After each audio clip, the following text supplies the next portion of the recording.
বাংলাদেশি আখ্যা দিয়ে ভারতের বিভিন্ন রাজ্যে গরিব মানুষের ওপর অত্যাচারের অভিযোগ তুলেছেন পশ্চিমবঙ্গের মুখ্যমন্ত্রী মমতা বন্দ্যোপাধ্যায়। ভারতের বিভিন্ন রাজ্যে পশ্চিমবঙ্গ থেকে যাওয়া শ্রমিকদের হেনস্থারও কঠোর সমালোচনা করেন তিনি।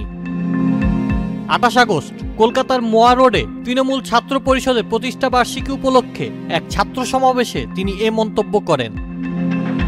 বিজেপিকে উদ্দেশ্য করে তৃণমূল নেত্রী বলেন, আপনারা তো মানুষের ক্ষমতাকে বিসর্জন দেন, অধিকার কেড়ে নেন, অধিকার ছিনিয়ে নেন, বাংলাদেশি আখ্যা দিয়ে গরিব মানুষগুলোর উপর অত্যাচার করেন। আর আমি মনে করি গরিব মানুষরা আমার হৃদয়, আমার সবচেয়ে বড় মেধা, তাদের আমি ভালোবাসি। আমি জাতপাত মানি না, আমি মানি মনুষ্যত্ব। তিনি আরো বলেন, বিভিন্ন রাজ্যে পশ্চিমবঙ্গ থেকে যাওয়া শ্রমিকদের হেনস্থা করা হচ্ছে, এটা মানবাধিকার লঙ্ঘনের শামিল।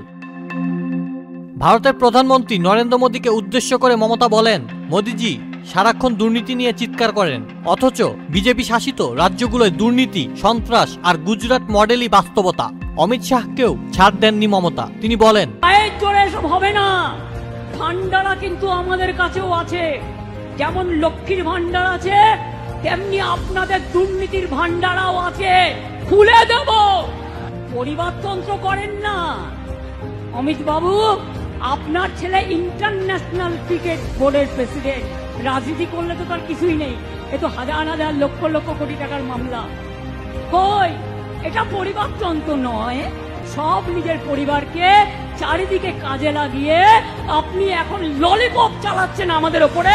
আমরা ললিপপ বাচ্চাদের দিই, 18 বছরের নতুন ভোটারদের আমরা ললিপপ দিই না, আমরা অধিকার দিই। ছাত্রদের উদ্দেশ্যে মমতা বলেন, নিজের ভোটার তালিকা ঠিক আছে কিনা দেখে নেবেন, আধার কার্ড করে রাখবেন, কারণ ওরা ভোট কেটে দিতে পারে। তিনি এনআরসি প্রসঙ্গেও বলেন, জীবিত থাকা পর্যন্ত একজনেরও ভোটাধিকার কেড়ে নিতে দিব না।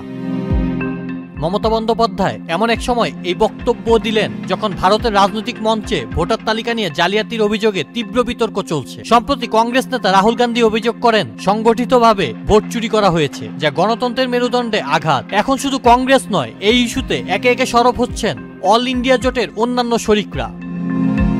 আউসাফুল ইসলাম আকিব, চ্যানেল আই।